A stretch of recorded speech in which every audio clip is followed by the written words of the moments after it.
Punto Global es un espacio traído a ustedes por el Centro de Estudios Estratégicos de Relaciones Internacionales, CERI.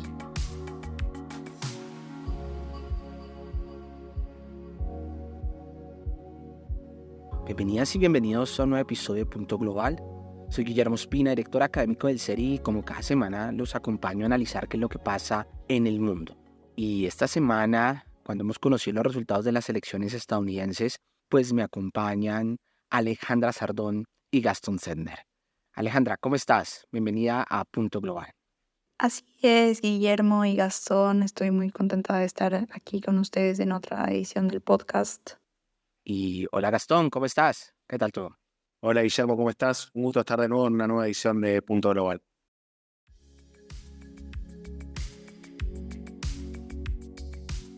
Y bueno, siempre antes en este abrebocas que hacemos aquí en Punto Global, pues veamos qué es lo que está pasando en el mundo en nuestra sección del no tema. Entonces, Alejandra, ¿qué nos traes como no tema esta semana? Esta semana, como no tema, me gustaría traer la resolución reciente del Tribunal Constitucional Plurinacional de Bolivia. Hace unas semanas hablábamos de la situación del expresidente Evo Morales. Y bueno, esta resolución ha generado gran debate. Se aprobó el viernes 8 de noviembre, el cual ratificó el fallo que inhabilita al expresidente Evo Morales formalmente para postularse nuevamente a la presidencia de Bolivia, y además cierra otras vías legales que le permiten regresar a cargos de alto poder en el país. Con esta decisión, Morales no solo queda inhabilitado para la presidencia, sino también para la vicepresidencia y la presidencia de Cámara de Diputados y de Senadores. Este fallo lo complementa la sentencia 1010-2023 emitida en diciembre del año pasado y responde a la solicitud de enmienda realizada por José Carlos Gutiérrez, diputado al partido de Creemos. Los magistrados del TCP que firmaron la resolución han aclarado que la Constitución limita el mandato de las autoridades electas a 2 periodos continuos o discontinuos, sin posibilidad de extenderse más allá. Esto busca evitar la permanencia indefinida en el poder, respetando los límites establecidos por la Constitución boliviana para proteger el equilibrio democrático del país. Gracias, Alejandra. Y Gastón, ¿tú qué nos quieres contar esta semana como el no tema? Como no tema, hoy quería hablar de las elecciones en Botsuana. ¿Qué importa este país chico de África subsahariana que hace 58 años tiene el mismo partido en el poder? Y esa fue una de las claves de la prosperidad de este país, que arrancó prácticamente el 70% de su territorio es desierto. Era un país que no tenía riquezas al momento que se van los ingleses. Y Botsuana descubre que había diamantes y empieza a prosperar económicamente. Esta prosperidad no fue una catástrofe como ocurrió en otros países, como por ejemplo la República Democrática del Congo, gracias a la madurez política que tuvo el partido dominante, el Democratic Party, que ahora perdió el poder. ¿Qué es lo que pasó? Básicamente la juventud quería un cambio, la elección estuvo marcada por un creciente descontento en materia económica, y con el liderazgo de Masisi, que ya venía siendo muy criticado por la población de Botsuana, el valor de exportación de los diamantes empezó a caer en los últimos años y el desempleo aumentó y se estancó el crecimiento de Botsuana.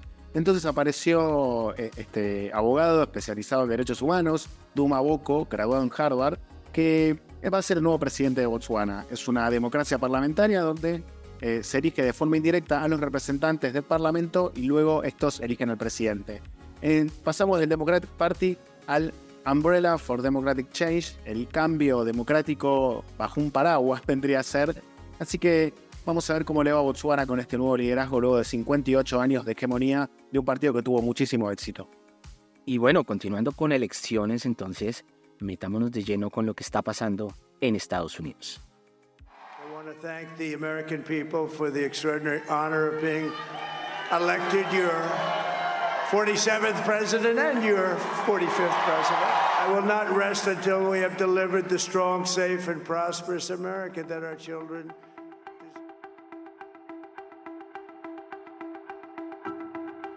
El expresidente Donald Trump vuelve a la Casa Blanca después de 4 años. Este 5 de noviembre, el candidato republicano venció en las elecciones a su contrincante, Kamala Harris en una campaña que estuvo signada por temas como la inflación, la inmigración y los focos de conflicto globales. Para analizar lo ocurrido y sobre todo qué nos puede esperar en este segundo mandato de Trump, nos acompaña Verónica Benaim, quien es licenciada en Comunicación Social por la Universidad Nacional de La Plata, acreditada en el Congreso Argentino y la Casa Rosada, periodista de Tiempo Argentino, que estuvo cubriendo las elecciones desde Washington. Hola Verónica, bienvenida a Punto Global. ¿Qué tal? ¿Cómo están? Muy buenas tardes. ¿Qué tal? Bueno, para comenzar a hablar un poco sobre lo que fue esta campaña, vos estuviste cubriendo las elecciones desde el rally de Kamala Harris en la Universidad de Howard. ¿Qué tal viste el ambiente? ¿Crees que los demócratas esperaban estos resultados? ¿Esperaban un poco más? ¿Creían que Kamala podía ser presidenta? ¿Qué falló en la campaña de Kamala? Mira, yo estuve en Washington, que es una ciudad con tendencia al apoyo a los demócratas, por lo que puedo observar es una gran participación de militancia hacia la campaña de Kamala Harris, por lo que cuando se conocieron los resultados fue devastador. Había una expectativa en que Kamala Harris sea la primer presidenta en Estados Unidos, pero sobre todo porque la elección giró en torno no tanto a Kamala Harris como figura, sino en la resistencia a que vuelva Donald Trump a gobernar Estados Unidos y vuelva a la Casa Blanca. Me parece que el foco de esta elección fue Donald Trump y estuvo dividida entre quienes querían que vuelva al gobierno y quienes no. Creo que Harris dentro del Partido Demócrata fue secundaria, o sea, podría haber habido otro nombre tal vez, pero en realidad el foco estuvo puesto en Trump. Obviamente fue mejor candidata que Biden por temas de edad y temas de situaciones de gobierno. No era el mejor candidato o postulante para los demócratas, pero no había tampoco una identificación con Kamala Harris en sí, digamos, no era una referente, por ejemplo, para el pueblo más trabajador o el pueblo más... era básicamente un voto de resistencia. Pero, sin embargo, sí, obviamente había mucha expectativa con que no vuelva Trump y en el rally que se hizo en la Universidad de Howard, rally es como una especie de búnker donde, a diferencia de los búnkers argentinos, está abierto para todo el público, se hizo en un espacio abierto y en su mayoría había participación universitaria. De hecho, se decidió esa locación porque Harris se recibió en esa universidad y ese fue, digamos, la decisión por lo que se había definido ese como el centro de espera de los votos y celebración en caso de que hubiera tenido la victoria. Alrededor de las 10, 11 de la noche se conoció que Kamala Harris no iba a asistir a la universidad y esto hizo que obviamente el clima festivo que había hasta ese momento, porque la realidad es que cada vez que se iba mencionando un estado en el que los demócratas iban ganando, había mucho festejo. Cuando se conoció que Harris no iba a ir a dar su discurso en ese lugar, ya estaba como cantado que no había triunfo por parte de los demócratas y empezó a haber una especie de desilusión y abandono del rally demócrata. Ahora llama la atención cómo fueron perdiendo las bases, porque, bueno, obviamente vos decís que es mejor candidata de lo que hubiera sido Biden, que bueno, eso fue lo que fueron manifestando las encuestas. No sé si pudo haber habido un candidato mejor, quizás los tiempos estuvieron jugándole en contra, pero llama la atención ver cómo desde la elección de Biden en 2020 hasta esta elección se perdieron más de 12 millones de votos. Se dice que mucho incluso entre los latinos, sobre todo los hombres latinos, los hombres afro. Sí. ¿Qué pasó? ¿Por qué se perdieron las bases? Fíjate que ganó Trump en los estados pendulares, que era, digamos, la gran incógnita, ¿no? Cómo iban a jugar esos 7 estados que son los que inclinan, digamos, la balanza en cuanto al ganador o perdedor de la elección. La realidad es que el gobierno no fue bueno y el ciudadano norteamericano en sí viene teniendo algunas cuestiones críticas respecto a la política que viene llevando, en este caso, Biden. Y Harris, si bien se intentó despegar como candidata, estaba, digamos, ya su figura muy alineada a lo que era la de Biden y me parece que un poco eso le jugó en contra. Por otro lado, recordemos que su campaña arrancó mucho más tarde y eso me parece que si bien logró instalarse de alguna forma, bueno, arrancó con desventaja, podríamos decirlo en esos términos. Y después hay como una especie de sensación en Estados Unidos de que sí, se han perdido algunas cuestiones más vinculadas con la nacionalización, que es un poco la propuesta de Trump de volver a nacionalizar el Estado norteamericano, de volver a ser digamos, el país que eran en esos términos. El tema económico influyó mucho, mucho en la votación. Y me parece que la campaña, así como había una resistencia o el voto se concentró en la vuelta o no de Trump, me parece que el discurso del lado de los republicanos en enfocar en las debilidades del gobierno demócrata, me parece que hizo mella un poco en lo que tiene que ver con los votantes. Y esta resistencia que había, más que nada, que vuelva a Trump, ¿a qué tema nos vinculas? ¿Cuál era la principal preocupación que había?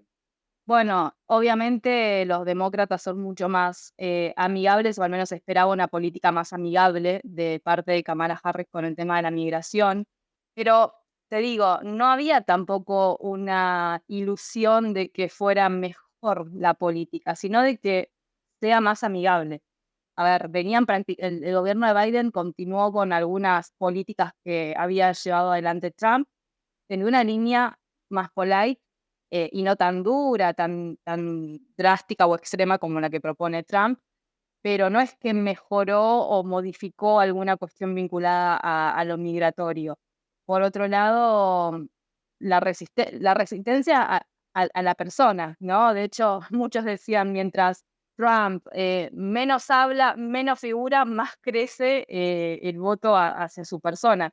Hay una resistencia claramente en cómo se maneja, ¿no? Su discurso violento, extremo, em, genera temor.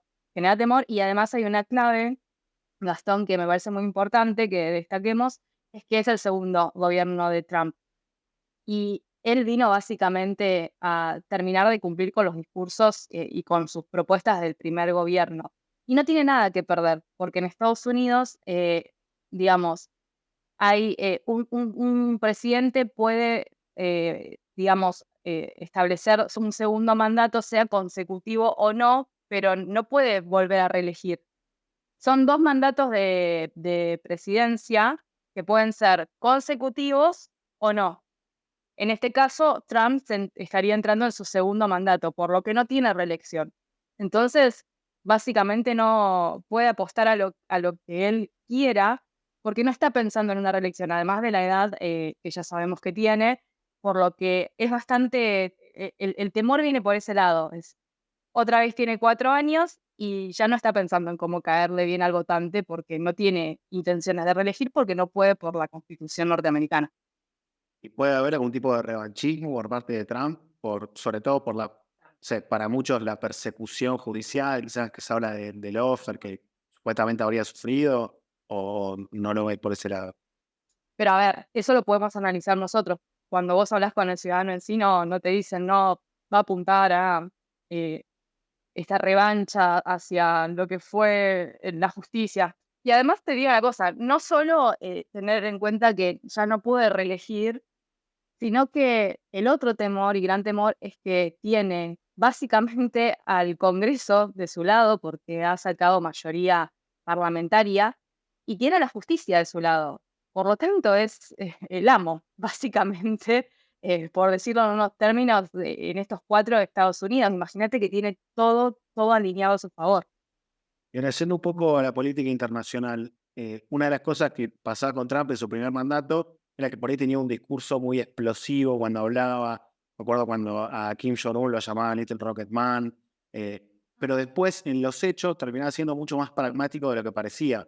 Él fue el que terminó juntándose con Kim Jong-un, el que juntó a los líderes de las dos Coreas, él fue el que consiguió los acuerdos de Abraham.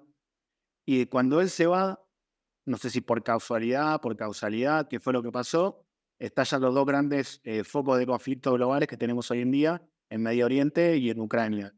¿Qué podemos esperar de Trump? Trump ahora que dijo que las guerras en su mandato no se van a iniciar nuevas guerras, que van a terminar las que se Se van a iniciaron. terminar en 2 segundos. Claro, él prometió que las guerras se van a terminar en 2 segundos con él a la cabeza de Estados Unidos.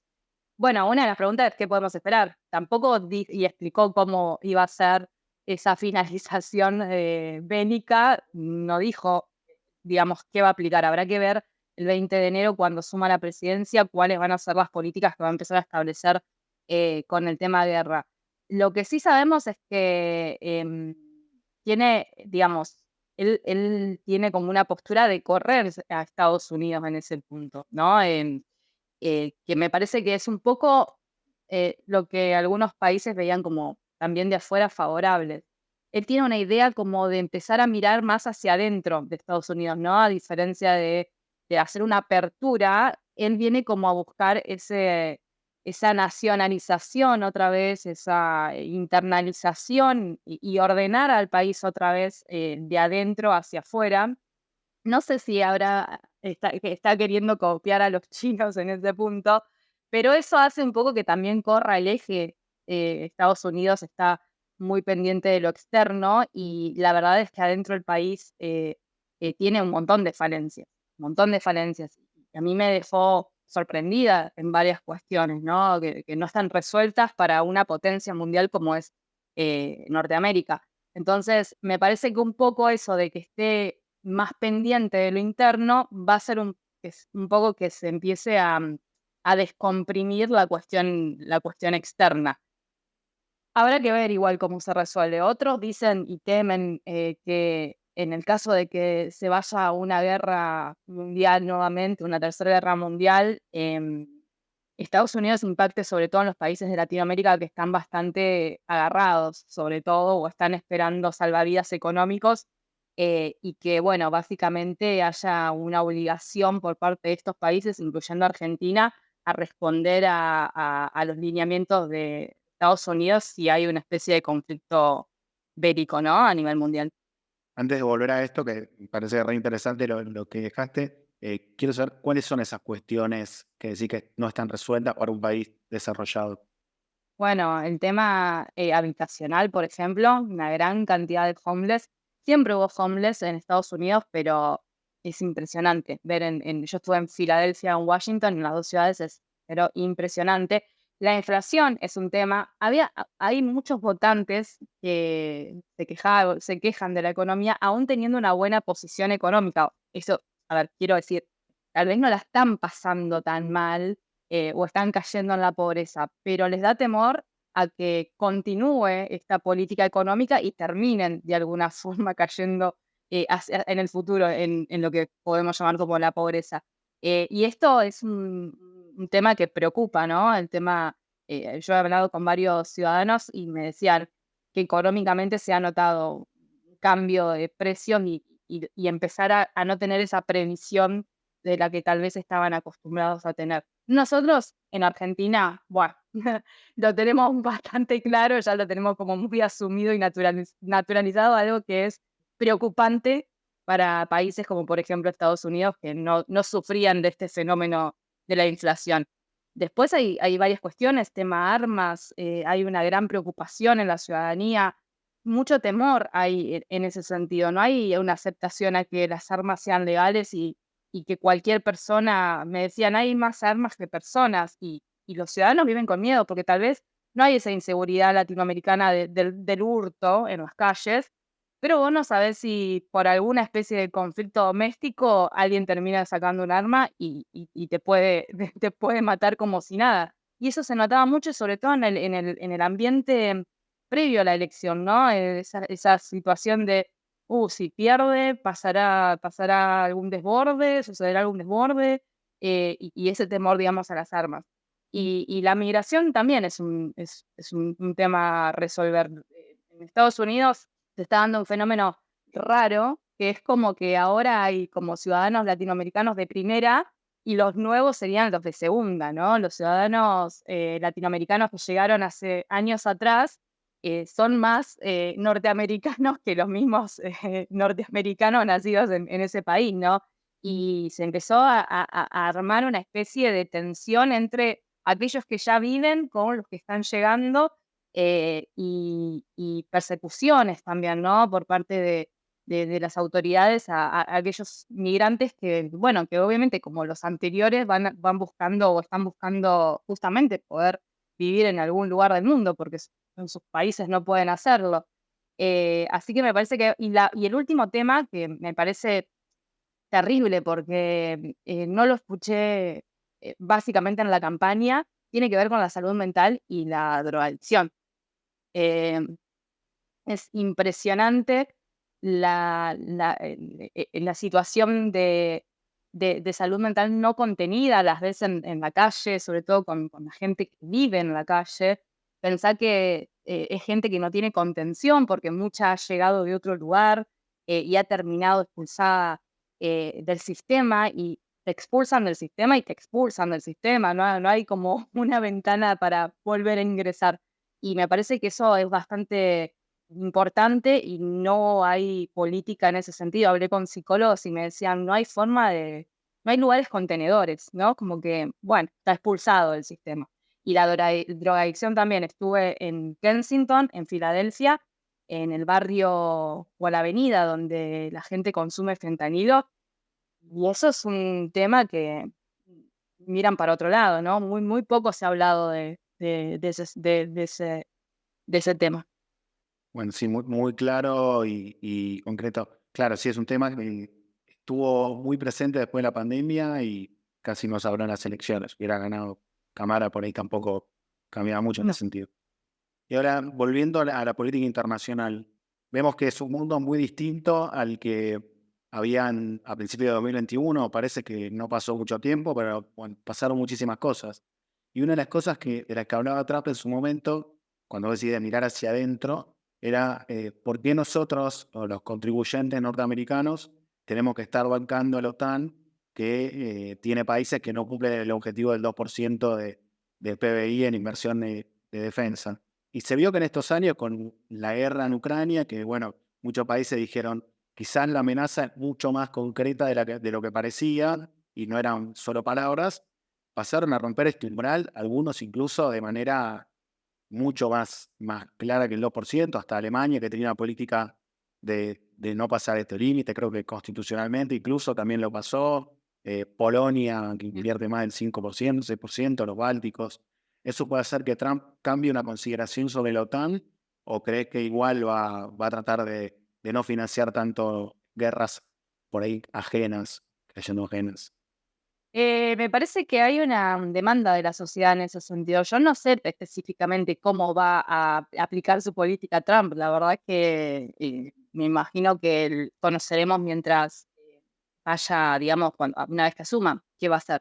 Pero lo que sí te puedo decir es lo que piensa la sociedad. Y la sociedad es una sociedad que está cansada de que su país viva metiéndose en guerras. Y además hay muchos conflictos con eso, porque fíjate que se preparan soldados norteamericanos que se envían a pelear, y hay mucha resistencia ya con eso, porque cuando vuelven de las guerras no son bien reconocidos. Hay un gran descontento por parte de...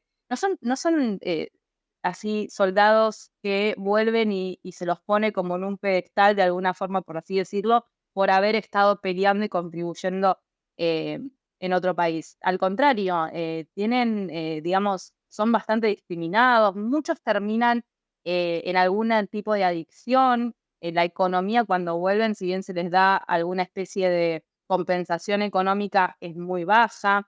Entonces, los ciudadanos empiezan a preguntar, ¿para qué estamos yendo a pelear?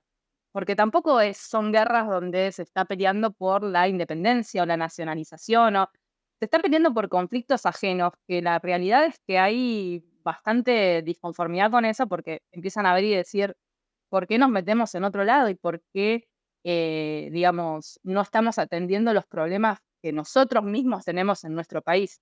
Por lo que yo no sé qué va a hacer directamente con la OTAN, pero sí sé que la sociedad, el tema guerra es sensible. No es un tema que impacta en la vida cotidiana de ellos. em, sí, si hay algún familiar que esté vinculado, ¿no? con la situación del ejército, pero que se invierta en armas, que se invierta en aviones, en equipamiento de guerra, cuando vos tenés una gran cantidad de personas pobres dentro de tu país y donde tu economía o la situación económica no está buena, la verdad es que choca bastante con un poco con lo que se vive internamente. Yendo un poco a la región, vimos que el día posterior a las elecciones el dólar se fortaleció, cayeron todos los commodities, cayeron todas las economías emergentes, salvo Argentina, porque bueno, es un caso aparte, o por lo menos parece serlo. Y Estados Unidos se está volviendo fuerte con esta política proteccionista de la que venís hablando. ¿Qué podemos esperar de Latinoamérica? ¿Este es un mal resultado para nuestra región? La verdad es que esto lo hablé con varios consultores en Washington y ellos explicaban que para Estados Unidos Latinoamérica no es un tema, no es que están pensando en qué vamos a hacer con Latinoamérica. La realidad es que no está dentro de su agenda de primeras prioridades Latinoamérica. Lo que sí puede pasar un poco es que tal vez países más alineados a la ideología de Trump o aquellos que se consideran amigos, como por ejemplo Jair Bukele en El Salvador, Javier Milei en Argentina, puedan tener alguna especie de deferencia, y esto tal vez es el salvavidas que está esperando, por ejemplo, el presidente argentino Javier Milei, de decir, bueno, ayúdame a cerrar ciertos vencimientos o plazos de créditos que se van a empezar a vencer, ayúdame a ver cómo lo resuelvo, una especie de canal con el Fondo Monetario Internacional, tal vez algún aporte económico, pero también hay que ver cuánto eso puede terminar costándole a Argentina. ¿Por qué? Porque a Trump, por ejemplo, una de las cuestiones que nos explicaban que le interesa es justamente la negociación, porque así él puede imponer, ¿no?, sus condiciones. Entonces, hay que ver qué tan sometido nos va a dejar a los argentinos el gobierno por estar tan pegado, digamos, a Trump en toda esta discusión económica. Digo, a ver, por ejemplo, para Trump sí es de mucho interés la situación con China y la relación comercial, digamos, con China. Esa guerra que tienen, ¿no?, las dos potencias. Entonces, hay que ver si en estas negociaciones o en estas deferencias o beneficios que terminamos teniendo los argentinos no entran esas cláusulas, cierren relación comercial con China, lo cual sería, digamos, bastante drástico para nuestro país. No sé si se entiende. Sí, sí, totalmente. ¿Y se habló algo más sobre China, sobre Irán, que era la otra gran obsesión de Trump en su primera presidencia? ¿Se habló ese tema o estuvo medio en segundo plano? No, esos son los temas que realmente le importan. Y sí, China principalmente. Y yo hacía una especie una especie de informe de color para decirte cuán penetrado está el mercado chino dentro de Estados Unidos. Por ejemplo, que todas las tiendas de souvenir, los productos dicen Made in China. Pero no solo los productos de la calle que uno puede comprar. Si vos vas a hacer la visita oficial al Capitolio, o ahora se armó como una especie de maqueta de representación de la Casa Blanca a metros de la Casa Blanca, tienen tiendas de merchandising cuyos productos adentro de los lugares institucionales del gobierno norteamericano son fabricados en China. Por lo que imagínate, digamos, lo chocante o lo loco de la situación. Digamos, está una avanzada ya directamente en tu propio país. Lo que sí se habló con esto es, y un poco Harris lo proponía, ¿no? Avanzar con aranceles, justamente, ¿no? Para evitar que esos justamente productos que están como invadiendo todo el país, yo creo que ya está invadido, por lo que vi, empiece, digamos, a replegarse la situación o a disminuir. Bueno, Verónica, muchas gracias. Muy clara toda la explicación, tanto de política interna, internacional y todo lo que podemos esperar a partir del 20 de enero. Y gracias por atendernos a pesar de estar recién llegada a Estados Unidos. Gracias a ustedes y un placer como siempre. Cuando ustedes lo dispongan, acá estoy a disposición. Antes de finalizar el episodio, los y las queremos invitar a unirse al canal de WhatsApp del SERI, donde pueden encontrar todas las novedades, los eventos, los seminarios y las actividades que realizamos, y por supuesto los episodios de Punto Global. El enlace lo encuentran en la descripción del episodio. También queremos recordarles que en las diversas plataformas de podcast pueden dejarnos sus comentarios sobre nuestros episodios y pueden hacerlo en plataformas como Spotify o iVoox. Y por supuesto, recuerden que pueden encontrar Punto Global en tu plataforma favorita de podcast.